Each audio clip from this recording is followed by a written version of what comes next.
The blood on Clara Bennett's knuckles had barely dried when she realized the ranch hand sprawled in the dirt wasn't getting back up anytime soon, and that meant she'd be doing his work along with her own for the third time this month.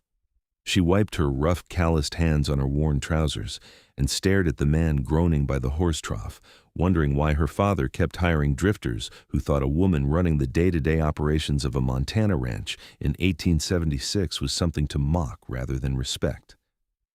"Get your things and get off my land," Clara said, her voice steady despite the tremor in her chest. "I won't have a man working here who can't follow orders from a woman."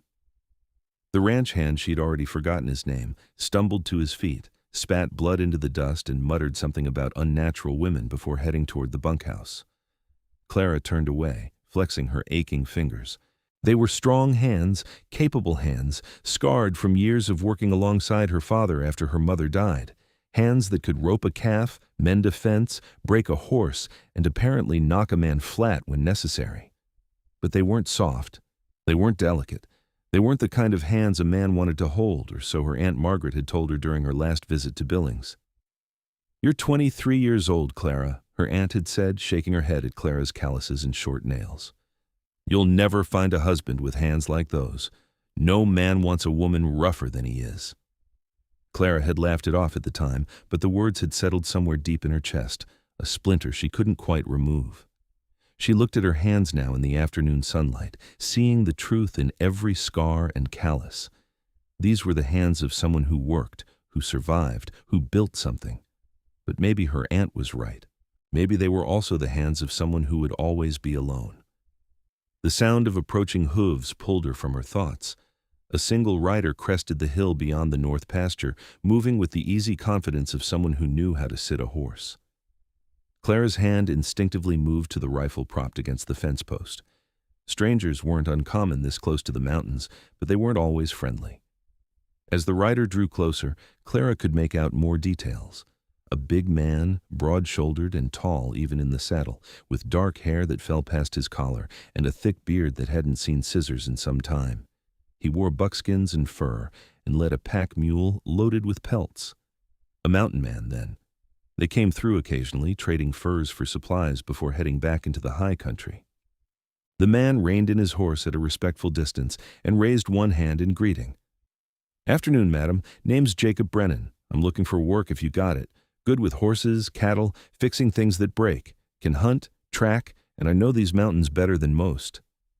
His voice was deep and rough, like gravel shifting in a stream, but there was something gentle in it too. Clara studied him carefully.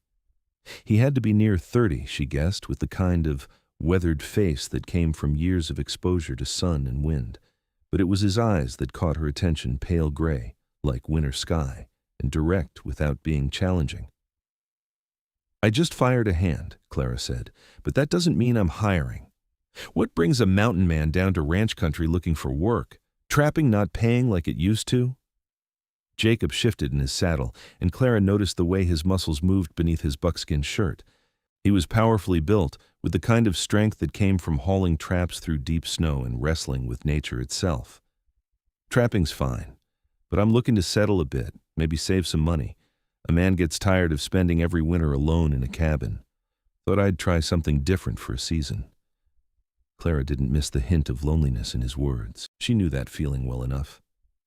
"I pay fair, but I expect hard work. And I run this ranch, not my father. He's ill, stays in the house mostly. If you've got a problem taking orders from a woman, you might as well ride on now." Something that looked like amusement flickered across Jacob's face. "I've taken orders from nature for 10 years, madam.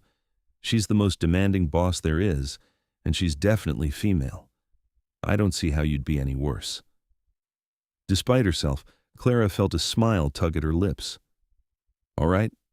Put your horse and mule in the barn. 3rd and 4th stalls are empty. Bunkhouse is that building there. Supper's at 6. We start at dawn." Jacob nodded and rode toward the barn. Clara watched him go, noting the easy way he moved, the confidence in every gesture. She told herself she was just being cautious, assessing a new hire, but there was something about Jacob Brennan that made her want to keep watching. By the time supper rolled around, Clara had pushed thoughts of the new hire from her mind. She'd spent the afternoon working on the north fence line, replacing posts that had rotted through the winter. Her hands ached, and she knew there'd be fresh blisters come morning despite her calluses. She washed up at the pump outside the main house, scrubbing the dirt from under her nails as best she could before heading inside. Her father was already at the table, his thin frame seeming to shrink more each day. The fever that had taken him the previous fall had left him weak, and Clara knew with a heavy heart that he wouldn't see another winter. But she kept that knowledge to herself, focusing instead on keeping the ranch running so he wouldn't worry. "Heard you hired someone new," her father said, his voice thin but steady. "Mountain man?" "Jacob Brennan," Clara confirmed, setting plates on the table. "Says he wants to settle a bit, learn ranch work. I figured we could use the help with spring roundup coming." Her father nodded slowly. "You're a good judge of character, Clara girl. I trust your instincts." The door opened, and Jacob stepped inside, ducking slightly to clear the frame. He'd cleaned up, Clara noticed, his hair still damp and his beard combed. He held his hat in his hands and nodded respectfully to her father. "Mr. Bennett, I'm Jacob Brennan. Appreciate you giving me a chance." "Clara gives the chances around here," her father said with a slight smile. "I just live here and try not to cause trouble. Sit down, son. Let's eat." The meal was simple, beef stew, bread, and coffee, but Jacob ate like a man who'd been living on salt pork and hardtack for too long. Clara found herself watching the way his large hands handled the spoon, surprisingly gentle despite their obvious strength. They were working hands like hers, scarred and weathered, but proportioned to his size. "How long have you been in the mountains?" her father asked between bites. "Near 10 years, Jacob replied. "Came west after the war, figured I'd seen enough of people for a while. The mountains suited me, but a man can only talk to himself for so long before he starts answering back." Clara's father chuckled, then coughed. Clara was on her feet immediately, bringing him water, but he waved her off. "I'm fine. Just went down wrong. So what changed your mind about people?" Jacob was quiet for a moment, his eyes distant. "Spent last winter snowed in for 3 months. Had plenty of time to think. Realized I was hiding more than healing. Figured it was time to try living again instead of just surviving."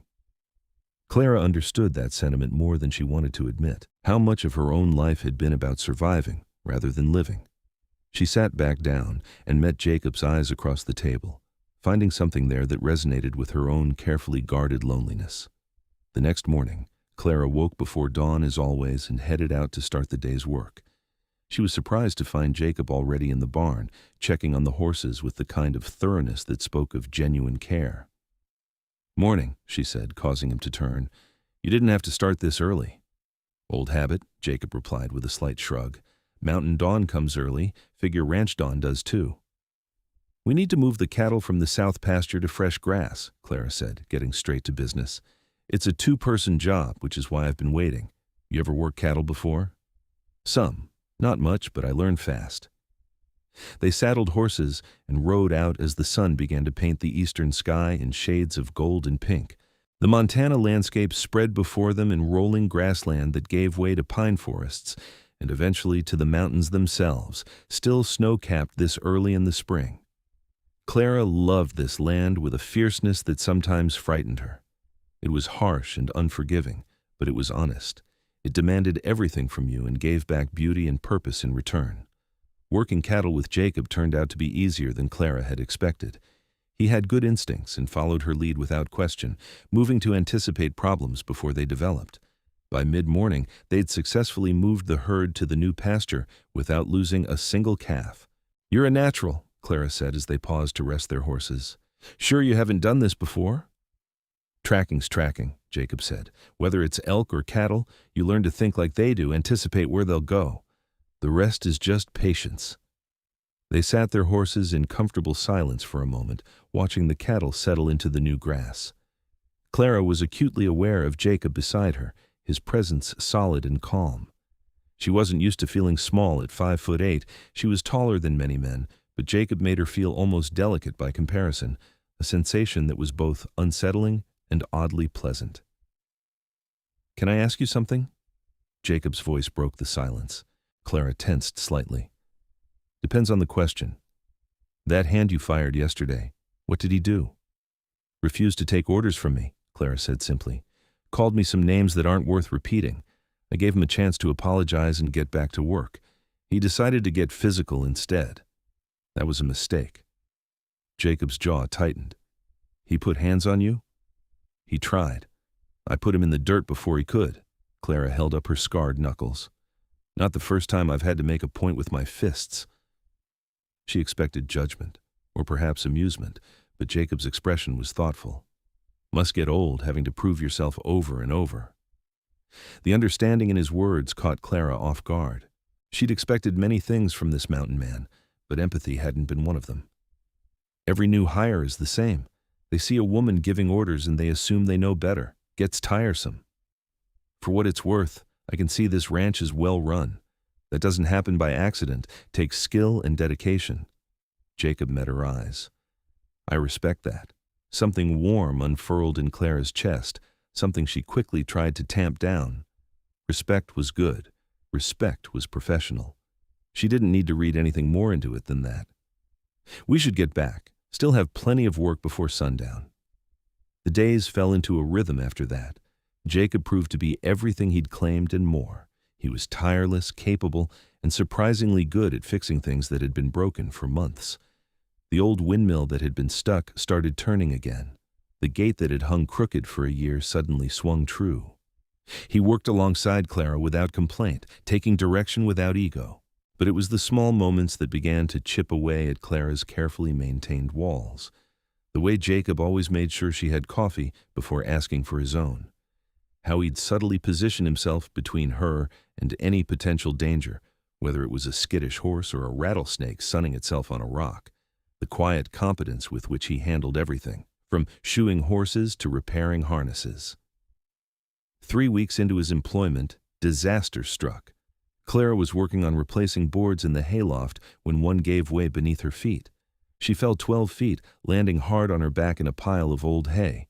The impact knocked the wind from her lungs and sent bright stars dancing across her vision. Jacob was there within seconds. She hadn't even realized he was in the barn. "Don't move," he said, his voice tight with concern. His hands moved over her carefully, checking for broken bones with a gentleness that belied their size. "Can you breathe? Does anything feel broken?" Clara managed to suck in a painful breath. "I'm fine. Just had the wind knocked out of me." "You fell 12 feet. You're not fine." Jacob's hands were still moving, professional but thorough. "Can you move your fingers, your toes?" Clara wiggled both to prove her point, even though her back screamed in protest. "See? I'm all right. Help me up." "We're waiting a minute," Jacob said firmly. "Make sure nothing's going to shift wrong when you stand." It was the first time he'd given her an order instead of taking one, and Clara found she didn't mind. There was something comforting about having someone else take charge for a moment, someone who knew what they were doing. After a few minutes, Jacob helped her to her feet with exquisite care, one arm around her waist to steady her. "Easy," he murmured. "Take it slow." Clara became aware of how close they were standing, of the warmth of Jacob's body against hers, of the way his arm felt around her waist, solid and safe. She could smell pine and leather and something that was distinctly him. Her heart started beating faster, and it had nothing to do with her fall. "I'm all right," she said again, but she didn't pull away immediately. Jacob's gray eyes searched her face. "You scared 10 years off my life." "Sorry," Clara said, and found she meant it. "I'll be more careful." "See that you are." Jacob's arm lingered around her waist for another moment before he stepped back. "You're going inside to rest. I can handle things out here for the afternoon." Clara wanted to argue, but the pain in her back suggested that might not be wise. "Just for a few hours." "As long as you need," Jacob corrected. "Ranch will still be here tomorrow." Clara did rest, but she found herself unable to stop thinking about the concern in Jacob's eyes, the gentleness of his hands, the way he'd held her as if she were something precious. She told herself it meant nothing, that he'd do the same for anyone who'd been hurt, but the warmth in her chest suggested otherwise. That evening, Jacob brought supper to her room, a kindness that made her father smile knowingly. Clara ate the stew Jacob had prepared, surprised at how good it was. "Learned to cook in the mountains," Jacob explained when she complimented him. "After eating my own bad cooking for a few winters, I figured out how to make things taste better. Improves morale when you're snowed in." "It's good," Clara said. "Thank you. You didn't have to do this." "Wanted to make sure you ate," Jacob said simply. He hesitated at the door. You need anything else, you call out. I'm in the bunkhouse, but I'll hear you. After he left, Clara sat with her empty bowl and tried to sort through her feelings. She'd been alone for so long, focused on the ranch and her father, that she'd forgotten what it felt like to have someone care whether she was all right. It was dangerous to get used to it. Jacob had said himself he was only here for a season. He'd go back to his mountains eventually, and she'd be alone again. Better not to let herself feel too much. But that resolution proved harder to keep than she'd anticipated. Over the following weeks, Clara found herself noticing everything about Jacob. The way he'd quietly take care of the hardest tasks without being asked, how he'd sing sometimes while he worked, old songs in a language she didn't recognize. The rare smile that transformed his serious face into something that made her heart skip. She noticed, too, that he seemed to notice her in return. She'd catch him watching her with an expression she couldn't quite read. He started finding excuses to work near her, to brush against her hand when passing tools, to stand close enough that she could feel the heat of him. It came to a head on a warm afternoon in late May. They were repairing fence line in the far pasture, working in comfortable silence. Clara was hammering in a post when she missed and caught her thumb instead. She yelped and dropped the hammer, cradling her hand against her chest. Jacob was beside her instantly. "Let me see." "It's nothing," Clara said, but she let him take her hand anyway. Her thumb was already swelling, the nail dark with blood beneath it. "We should get some cold water on that," Jacob said, but he didn't let go of her hand. Instead, he turned it over, examining the calluses, the scars, the evidence of years of hard work. His touch was gentle, reverent almost. "They're ugly, I know," Clara said, trying to pull her hand back. "My aunt says no man would ever want a woman with hands this rough." Jacob's grip tightened, not painfully but firmly enough to keep her from pulling away. His gray eyes met hers with an intensity that took her breath away. "Your aunt is a fool." Before Clara could respond, Jacob raised her hand to his lips and kissed the scarred knuckles. Then he turned her hand over and kissed her palm, his beard soft against her skin. "These hands are beautiful," he said, his voice rough with emotion. "They're strong and capable and honest. They're the hands of someone who works hard and doesn't quit. Any man worth having would be honored to hold them." Clara's breath caught in her throat. No one had ever spoken to her like that, looked at her like that, as if she were something valuable, something worthy of tenderness. "Jacob." He kissed her other hand, the same careful reverence, his lips brushing each callus and scar. "I've been trying not to feel this way," he admitted. "Told myself I was just here to work, to save money and move on. But I can't stop thinking about you, Clara. Can't stop wanting to be near you, to make you smile, to keep you safe." "I thought you were going back to the mountains," Clara whispered. "I thought I was too." Jacob still held her hands, his thumbs stroking gentle circles on her wrists. "But somewhere along the way, this started feeling more like home than the mountains ever did. You started feeling like home." Clara's heart was racing now, hope and fear warring in her chest. "I don't know how to do this. I've spent so long focused on the ranch, on surviving. I don't know how to be anything else." "Then we'll figure it out together," Jacob said. He cupped her face with one large hand, his thumb brushing her cheekbone. "If you want to. If you feel even a fraction of what I feel, then we'll take it slow and figure it out as we go. But I need to know, Clara. Is there a chance? Could you want this, want me?" Clara looked into those winter gray eyes and saw everything she'd been afraid to want. Safety, partnership, understanding, passion, someone who saw her completely and wanted her anyway, someone who kissed her rough hands and called them beautiful. "Yes," she breathed. "Yes, I want this. I want you." Jacob's smile was like sunrise breaking over the mountains. He leaned in slowly, giving her time to pull back, but Clara met him halfway. Their first kiss was gentle, tentative, a question and an answer all at once. Then Jacob's hand slid into her hair, and the kiss deepened, becoming something hungry and urgent and full of weeks of restrained longing. When they finally broke apart, both breathing hard, Clara felt like the world had shifted on its axis. Everything looked different, brighter somehow, full of possibility. "We should get back," she said, though she made no move to step away from Jacob's embrace. "Probably," Jacob agreed, but he kissed her again anyway, softer this time, sweet and lingering. "But we've got a few more minutes." They stood in the pasture, wrapped in each other's arms, and Clara let herself feel something she'd denied herself for years. Hope, not just for survival, but for a future that included love and partnership, and someone to share the burden and the joy. When they finally did return to the ranch house, her father took one look at them and smiled. "About time," was all he said, but his eyes were warm with approval. That night, after supper, Clara and Jacob sat on the porch together watching the sunset paint the mountains in shades of purple and gold. Jacob held her hand, his thumb tracing patterns on her palm. "Tell me about the mountains," Clara said, "about your life up there." Jacob was quiet for a moment, gathering his thoughts. "It's beautiful in a harsh way, unforgiving. You've got to respect it or it'll kill you. I had a cabin up near the headwaters of the Yellowstone, good trapping territory. Spent my days running trap lines, my nights by the fire. It was peaceful, but it was lonely too." "Why'd you go up there in the first place?" Clara asked gently. Jacob's hand tightened on hers. "After the war, I couldn't settle. Kept seeing things I wanted to forget, hearing things that weren't there. I needed silence, needed to be somewhere all that noise in my head could quiet down. The mountains gave me that." Clara turned to look at him, seeing the shadows in his eyes. "Did it work? Did the noise quiet down?" "Mostly," Jacob said. "Enough that I could think straight again, remember who I was before the war. But there's a difference between quiet and peace. I had the first, but I never really had the second. Not until I came here." "What's the difference?" Clara asked. Jacob turned to face her fully, his eyes serious. "Quiet is just absence of noise. Peace is knowing you're where you're supposed to be, with who you're supposed to be with. I've got both now."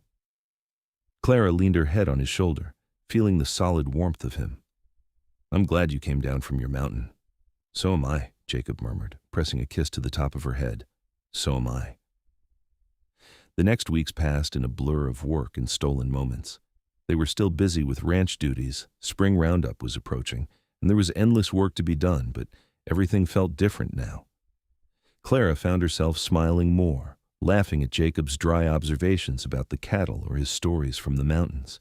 He told her about tracking grizzlies, about winters so cold the trees would crack like gunshots, about the crystalline silence of a mountain dawn.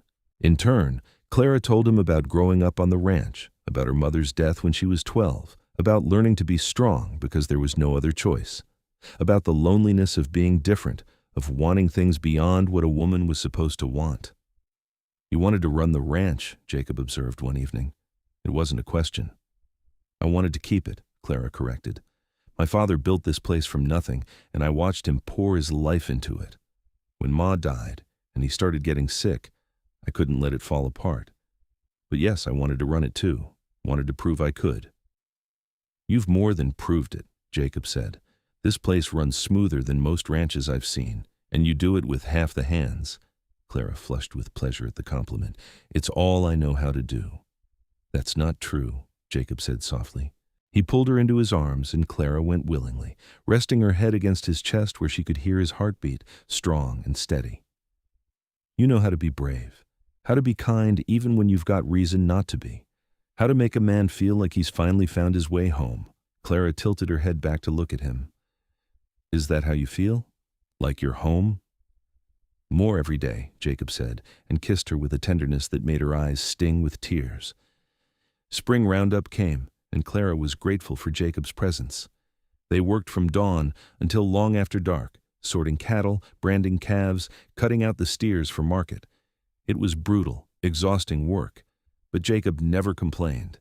He was in his element, using his strength and skill to manage animals twice his size with surprising gentleness. Clara watched him work and felt her heart swell with something that went beyond gratitude or attraction. She was falling in love with this mountain man, with his quiet strength and unexpected tenderness, with the way he made her feel safe enough to be soft without losing her strength. One night, bone-tired and covered in dust, they collapsed on the porch steps together. Jacob's arm came around her shoulders, and Clara leaned into him gratefully. "I was thinking," Jacob said slowly, "about the future." Clara's heart skipped. "What about it?" "Your father's not going to make it through another winter." Jacob's voice was gentle but honest. "I'm sorry, Clara, but you know it's true." Clara nodded, throat tight. I know. I've known for a while. When that happens, you're going to need help running this place. It's too much for one person. Jacob took a breath. I want to be that help, not as a hired hand, but as a partner, as your husband, if you'll have me. Clara's breath caught. She pulled back to look at him, searching his face in the lamplight spilling from the windows. Jacob. I know it's fast, Jacob continued. We've only known each other a few months. But I'm 31 years old, Clara, and I've never felt about anyone the way I feel about you. I want to build a life with you. I want to wake up next to you every morning and work beside you every day. I want to grow old with you on this land. He took her rough, work-worn hands in his. I want these hands to be the ones I hold for the rest of my life. Tears spilled down Clara's cheeks, but she was smiling. Yes, she said, her voice breaking with emotion. Yes, I'll marry you. Jacob kissed her then, deep and passionate and full of promise. When they broke apart, both were crying and laughing at the same time. When? Clara asked. Soon as you want, Jacob replied. Tomorrow, next week, next month. Whenever you're ready. After Roundup, Clara decided. When things settle down a bit. I want to enjoy it, not be too exhausted to remember my own wedding. After Roundup, Jacob agreed. He pulled her close again, and they sat together under the stars, planning a future that felt solid and real and full of hope.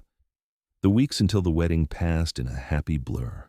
Clara's father rallied a bit, energized by the news of their engagement. He spent hours with Jacob, teaching him the details of ranch management, the quirks of their particular land, the history of every fence line and water source. You're a good man, Jacob, Clara heard her father say one afternoon. I can go easy knowing she'll have you. I'll take care of her, sir, Jacob replied, and the ranch. I promise you that. I know you will, son. I know you will. They were married on a bright June morning, with the pastor from town and a handful of neighbors as witnesses. Clara wore her mother's wedding dress, altered to fit her taller frame. Jacob wore new clothes bought special for the occasion, his hair trimmed and his beard neatly groomed, though Clara had asked him not to cut it too short. When Jacob saw her walking toward him, his eyes went wide with wonder. You're beautiful, he breathed. Clara felt beautiful, maybe for the first time in her life. Not despite her rough hands or her tall frame or her unfeminine strength, but because of them. Because Jacob loved all of her, exactly as she was. The ceremony was simple but heartfelt. When it came time for the vows, Jacob took Clara's hands and spoke directly to her, his voice rough with emotion. Clara, I promise to stand beside you, not in front of you or behind you. I promise to respect your strength and support you in your struggles. I promise to love you with everything I am for all the days of my life. Clara's voice shook as she made her own vows. Jacob, I promise to trust you with my heart and my home. I promise to build a life with you, to face whatever comes together. I promise to love you fiercely and completely from this day forward. When the pastor pronounced them husband and wife, Jacob kissed her with a reverence that made Clara's heart overflow. They were partners now, in every way that mattered. The celebration afterward was simple a meal with neighbors, some music, some dancing. Clara danced with her father first, his frail arms barely able to hold her. I'm so happy for you, Clara girl, he whispered. Your mother would be so proud of the woman you've become. I love you, Pa, Clara said, tears streaming down her face. Then Jacob was there, taking her hand and leading her into a waltz. He moved with surprising grace for such a large man, guiding her confidently around the floor. Happy? He asked. So happy, Clara confirmed. I didn't think I could be this happy. Get used to it, Jacob said with a smile. I plan to make you this happy every day for the rest of our lives. That night, in the privacy of what was now their shared room, Jacob undressed Clara with tender patience, kissing each new bit of revealed skin. He worshipped her body the same way he'd worshipped her hands that day in the pasture, with reverence and desire and absolute acceptance. Clara, who had always felt too tall, too strong, too much, felt cherished. Jacob's large hands made her feel delicate. His strength made hers feel complimentary rather than excessive. When he finally made love to her, it was with a gentleness that brought tears to her eyes, followed by a passion that set her blood on fire. Afterward, wrapped in his arms, Clara felt a peace she'd never known existed. This was what she'd been missing, this sense of completion, of being exactly where she belonged with exactly who she was meant to be with. "I love you," she whispered into the darkness. "I love you too," Jacob replied, his arms tightening around her. "My beautiful, strong, perfect wife." Summer settled over the ranch with long, golden days and warm nights. Clara and Jacob fell into the rhythm of married life with surprising ease. They worked together during the day, their partnership on the ranch as smooth as their partnership in life. At night, they'd sit on the porch with Clara's father, talking and planning and simply enjoying each other's presence. But as summer waned toward fall, Clara's father grew weaker. By September, he rarely left his bed. Clara spent hours sitting with him, holding his hand, telling him about the day's work on the ranch. "You've done good, Clara girl," her father said one evening, his voice barely a whisper. "Built yourself a good life, married a good man. The ranch is in good hands." "Don't talk like that," Clara said, though tears streamed down her face. "You're going to be fine." Her father smiled gently. "We both know that's not true. But it's all right, sweetheart. I'm ready. Your mother's been waiting long enough." He died that night peacefully in his sleep. Clara woke to find Jacob already up, already knowing. He held her while she cried, his own tears falling into her hair. They buried her father on the hill overlooking the ranch he'd built, under a sky so blue it hurt to look at. The grief was crushing at first, but Jacob was there through all of it. He held Clara when she cried, gave her space when she needed it, and kept the ranch running when she couldn't bear to think about it. Slowly, day by day, the sharp edge of grief dulled into a manageable ache. "He was proud of you," Jacob said one evening as they sat by her father's grave. "Told me so many times. He said you were the strongest person he'd ever known, and the kindest." "I miss him," Clara said simply. "I know. I miss him too." Jacob pulled her close. "But we're going to be all right. We've got each other, and we've got this land, and we've got a future to build." Clara nodded against his chest. Her father was gone, but Jacob was right. They had each other, and that would be enough. Fall roundup came and went. Winter settled over Montana with its usual fierce intensity. Clara and Jacob spent long evenings by the fire, planning improvements for the ranch, talking about the future. On Christmas morning, Clara gave Jacob a gift, a new rifle, finely made and perfectly balanced. Jacob gave her a necklace he'd crafted himself from silver and a piece of turquoise he'd found in the mountains. "It's beautiful," Clara breathed. "Not as beautiful as you," Jacob replied, and kissed her until she forgot about everything else. In February, Clara realized she was pregnant. She told Jacob one evening after supper, nervous despite herself. They hadn't talked much about children, too focused on establishing their partnership and dealing with her father's death. But Jacob's face lit up with pure joy. "A baby? Clara, that's wonderful." He swept her into his arms, spinning her around until she laughed and begged him to stop. "Careful, you'll make me sick," she protested, but she was smiling. Sorry." Jacob set her down gently, his hands immediately moving to her still flat stomach. "How are you feeling? Are you all right? Do you need anything?" "I'm fine," Clara assured him. "Just tired, mostly, and sick in the mornings." "You should rest more," Jacob said immediately. "I can handle the heavy work." Clara raised an eyebrow. "I'm pregnant, not broken. I can still work." "I know, but Jacob," Clara took his face in her hands, "I appreciate your concern, but I'm not made of glass. I'll be careful, I promise. But I'm not going to stop living my life just because I'm carrying a baby." Jacob sighed but nodded. "All right. But you tell me if you need anything." "Promise?" "Promise," Clara agreed, and sealed it with a kiss. The pregnancy progressed smoothly despite Clara's determination to keep working. Jacob fretted endlessly, but he respected her wishes, only intervening when she tried to lift something truly too heavy or work too long without rest. Clara found his protectiveness endearing rather than stifling, secure in the knowledge that he respected her strength even while wanting to protect her. Summer brought new life to the ranch in more ways than one. The cattle were thriving, the ranch was profitable, and Clara's belly grew round with their child. On a sweltering August afternoon, her water broke while she was hanging laundry. "Jacob," she called, trying not to panic. He was there within seconds, face pale but determined. "I'm riding for the doctor." There's no time, Clara said through gritted teeth as a contraction seized her. This baby's coming fast, Jacob's jaw set. All right, I've delivered calves and foals. Can't be that different. Let's get you inside. Despite the situation, Clara found herself laughing. Comparing me to a cow? That's romantic. You're much prettier than any cow, Jacob said, and Clara laughed again, even through the pain. The labor was hard, but mercifully quick. Jacob stayed with her throughout, his hands gentle and sure despite the fear in his eyes. When their son finally arrived, squalling and red-faced and perfect, Jacob cut the cord with shaking hands and placed the baby on Clara's chest. A boy, Clara breathed, tears streaming down her face. We have a son. Jacob was crying too, his large hand covering their son's tiny back. He's perfect. You're perfect. God, Clara, I love you so much. They named him Thomas after Clara's father. He was a healthy baby with Jacob's gray eyes and Clara's stubborn chin, and they both fell completely in love with him.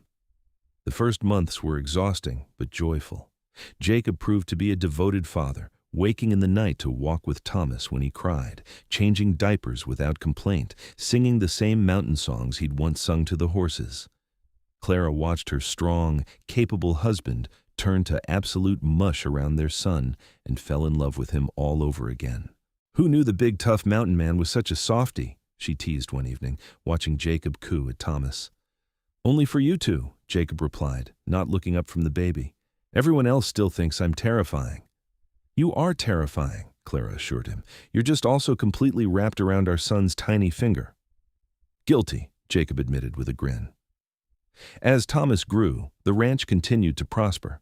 Jacob's knowledge of the land and animals combined with Clara's business sense made them a formidable team. They expanded their herd, improved their breeding stock, and built a reputation for quality cattle. The ranch that Clara's father had started and Clara had preserved became something even greater under their joint stewardship. More children followed Thomas, a daughter named Margaret after Clara's aunt, who had apologized profusely when she met Jacob and admitted she'd been wrong about Clara's prospects.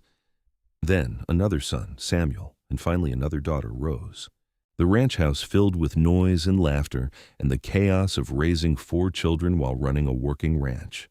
Through it all, Jacob remained the steady, loving partner he'd been from the start. He taught their sons to ride and rope, taught their daughters the same things despite raised eyebrows from some neighbors. He supported Clara's insistence that all their children learn to work and think for themselves, regardless of gender. The world's changing, Clara said one evening as they watched their children play in the yard. I want them ready for it. They will be, Jacob assured her. With you as a mother, how could they be anything but strong? Years passed in a blur of work and love and building something lasting. The children grew, and the ranch grew with them. Thomas showed a talent for breeding and training horses. Margaret had her father's way with tracking and hunting. Samuel was a natural with numbers and started keeping the ranch's books. Rose, the youngest, loved the cattle and spent every spare moment in the pasture. Clara watched her children grow with pride and a touch of wistfulness. They were becoming their own people, preparing to make their own ways in the world. But she and Jacob had given them a strong foundation: respect for hard work, love for the land, and the knowledge that they could be anything they wanted to be. On a summer evening, much like the one when they'd first kissed, Clara and Jacob sat on the porch together. They were older now, Clara 45, Jacob 52. Their hands were even more scarred and worn, marked by decades of hard work and honest labor. Jacob took Clara's hand, turning it over to examine the familiar calluses and scars. Then, just as he had that day in the pasture so many years ago, he raised it to his lips and kissed it gently. "Still the most beautiful hands I've ever seen," he said. Clara's eyes filled with tears. "You've been saying that for 22 years. And I'll keep saying it for as long as I live," Jacob replied. "These hands built a life, raised children, ran a ranch. They're the hands of the woman I love. And they're perfect." Clara leaned her head on his shoulder, watching the sun set over the mountains. "I love you, Jacob Brennan. Coming down from your mountain was the best thing you ever did." "Marrying you was the best thing I ever did," Jacob corrected. He wrapped his arm around her shoulders and they sat in comfortable silence as the sky turned purple and gold. The children's voices drifted from the house, Thomas arguing with Samuel about something, Margaret laughing, Rose singing as she often did. The cattle lowed in the distance, a hawk cried overhead, the sounds of home, of family, of a life well lived. Years continued to pass, bringing changes and challenges. The children grew and eventually began lives of their own. Thomas married a neighboring rancher's daughter and started his own horse breeding operation on the north section of the ranch. Margaret surprised everyone by becoming a guide for hunting parties, using the tracking skills her father had taught her. Samuel went to Helena to study law, but returned every summer to help with roundup. Rose stayed on the ranch, taking over more and more of the day-to-day operations as Clara and Jacob aged. Clara's hands grew more gnarled with arthritis, but they never stopped working. Jacob's dark hair turned silver, but he remained as strong and protective as ever. They worked side by side as they always had, partners in every sense of the word. One evening, as they celebrated their 30th anniversary surrounded by children and grandchildren, Rose raised a glass in a toast. "To Ma and Pa," she said, her voice strong and clear. "Who taught us that love isn't about pretty words or soft hands? It's about showing up every day, working together, and choosing each other over and over again. You two built something that'll last long after you're gone, not just this ranch, but a legacy of strength and love." Clara's eyes filled with tears as she looked around at her family. 4 children, 7 grandchildren so far, and all of them healthy and happy and loved. Her father would have been so proud. That night, lying in bed with Jacob's arms around her, Clara reflected on the unlikely journey that had brought them here. From that first day when a mountain man had ridden onto her ranch looking for work, to this moment surrounded by the family they'd built together. "What are you thinking about?" Jacob murmured, pressing a kiss to her hair. "Everything," Clara said. "How one decision, one moment, can change your entire life. If you hadn't come down from the mountains, if I hadn't hired you, if you hadn't kissed my hands that day and told me they were beautiful." "We would have found each other somehow," Jacob said with certainty. "Some things are just meant to be." "You really believe that?" "I do. I spent 10 years in those mountains, Clara. 10 years thinking I was content with solitude. But I was really just waiting to find you, to find this life. Every trail I took led me here, to you." Clara turned in his arms to face him. Even after 30 years, the sight of him made her heart skip. His face was weathered now, his beard more gray than dark, but his eyes were the same, that winter gray that had captivated her from the start. "I love you," she said simply. "I love you too," Jacob replied. "My beautiful wife with the strong, capable hands. Thank you for building this life with me." They kissed, soft and sweet and familiar, a kiss that held 3 decades of love and partnership and unwavering commitment. The seasons continued their endless cycle. Clara and Jacob gradually stepped back from the heavy work, letting Rose and her new husband, a good man from town who respected her strength, take over more of the operations. But they remained active, advising and helping where needed, enjoying their grandchildren, and simply being together. On a crisp autumn morning, 40 years after that first meeting, Jacob found Clara in the barn. She was supposed to be resting. The doctor had warned her about overdoing it, but she'd never been good at sitting still. She was brushing one of the old horses, humming softly, her movements slow but steady. "Caught you," Jacob said with a smile. Clara turned, not looking the least bit guilty. "I'm just brushing her. That's not work." "Uh-huh." Jacob moved to stand behind her, wrapping his arms around her waist and resting his chin on her shoulder. "You're stubborn as ever." "You love that about me," Clara said. "I do," Jacob agreed. He took one of her hands, studying it in the lamplight. The skin was thin now, spotted with age, the knuckles swollen with arthritis. But to him, it was still the most beautiful hand he'd ever seen. He kissed it gently. "Still perfect." Clara turned in his arms, looking up at the man who had been her partner, her love, her everything for 40 years. "Thank you," she said softly. "For what?" "For seeing me. For loving me exactly as I am. For building this beautiful life with me." Tears shimmered in Clara's eyes. "For kissing my rough hands and telling me they were beautiful when I needed to hear it most." Jacob cupped her face gently. "It was the truth then, and it's the truth now. Everything about you is beautiful, Clara. Your strength, your spirit, your hands, your heart. I have never once regretted coming down from that mountain and finding you." They stood together in the barn, holding each other as they'd done countless times over the decades. Outside, the Montana wind whispered through the pines, and the mountains stood eternal against the sky. Inside, two people who had built a life together from rough hands and tender hearts simply held each other, exactly where they belonged. Rose found them like that an hour later and smiled, leaving them to their moment. She'd grown up watching her parents' love story, seeing the way they looked at each other, the way they worked together, the way her father would kiss her mother's work-worn hands and call them beautiful. It had shaped her own understanding of what love could be, not soft and delicate, but strong and enduring, built on respect and partnership and choosing each other every single day. Clara and Jacob's story became part of the ranch's history, passed down through generations. Their great-grandchildren would hear about how a mountain man had come down from the high country looking for work and found love instead.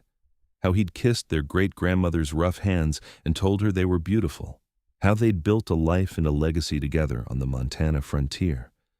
More years passed, bringing the inevitable sorrows of aging.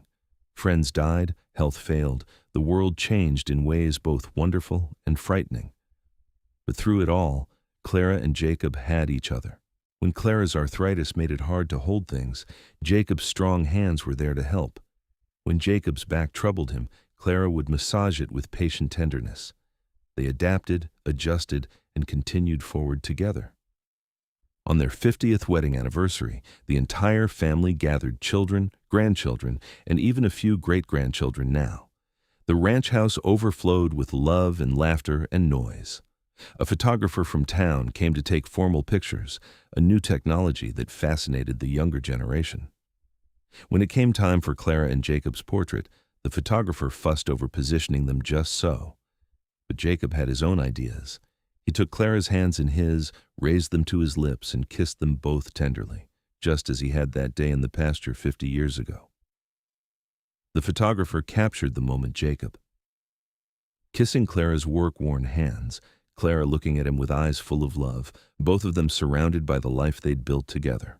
It became the family's most treasured photograph, a perfect encapsulation of their love story. That evening, after the guests had gone and the house was quiet, Clara and Jacob sat on their porch one more time. They were old now, Clara 68, Jacob 75. Their bodies were worn from decades of hard work, but their love was as strong as ever. 50 years, Clara marveled. Can you believe it? Some days it feels like 50 minutes, Jacob said. Other days it feels like I've loved you my whole life, even before we met. If you could go back, Clara asked, knowing everything that would happen, all the hard work, the losses, the struggles, would you still come down from your mountain? Jacob didn't hesitate.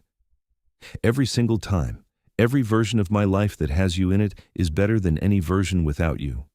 You gave me everything, Clara. Love, family, purpose, home. These have been the best 50 years of my life. Clara squeezed his hand, her rough calluses catching on his. Mine too. Even the hard parts were worth it because we faced them together. They sat in comfortable silence, watching the stars emerge one by one over the mountains. The same mountains Jacob had once called home, before he found his true home in Clara's heart and on her ranch.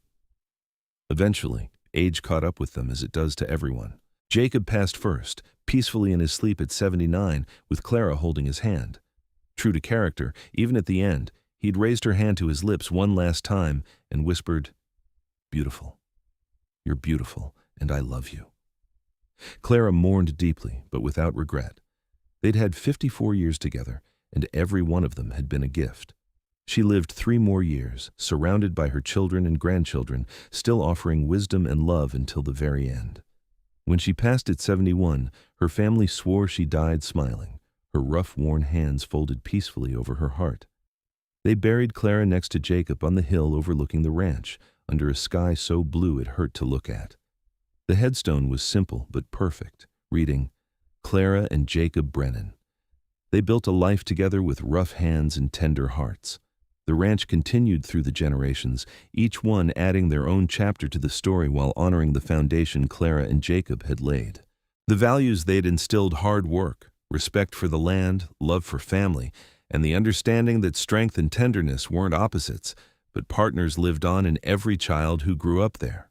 On quiet evenings, when the work was done and the cattle had settled, family members would sometimes gather on that old porch and tell the story again, about how their great-great-grandmother had thought her rough hands made her unlovable, about how a mountain man had come down from the high country and kissed those hands, telling her they were beautiful, about how that moment had sparked a love story that lasted more than half a century and built a legacy that would endure for generations. The children would listen with wide eyes, and then they'd look at their own hands, some calloused from ranch work, some soft from town living, all different, all beautiful in their own way. And they'd understand that beauty wasn't about perfection or softness. It was about authenticity, strength, and the courage to love and be loved exactly as you are. The ranch house still stands, weathered but solid, filled with the laughter of a new generation. The mountains still stand eternal against the sky, silent witnesses to the countless love stories they've watched unfold in their shadow. And somewhere in the Montana wind, if you listen carefully, you might hear the echo of a promise made long ago that rough hands and tender hearts can build something beautiful, something lasting, something real. Clara and Jacob's love story became legend, the kind of story people told to remind themselves that true love exists, that it's built not on pretty words or soft romance, but on respect, partnership, and the daily choice to see each other's worth. They proved that the roughest hands can hold the gentlest love, and that the strongest people are the ones brave enough to be tender. The land they worked together continues to thrive. Every fence post and cattle brand, a testament to their partnership. The family they built together continues to grow, every child carrying forward the values they instilled. And the love they shared, fierce and gentle, strong and tender, built to last, continues to inspire everyone who hears their story. In the end, Clara had been wrong. Her rough hands hadn't kept her from love. They'd led her directly to it. Because Jacob hadn't loved her despite her calluses and scars and strength. He'd loved her because of them, seeing in those work-worn hands everything beautiful and true about the woman who owned them. And that made all the difference.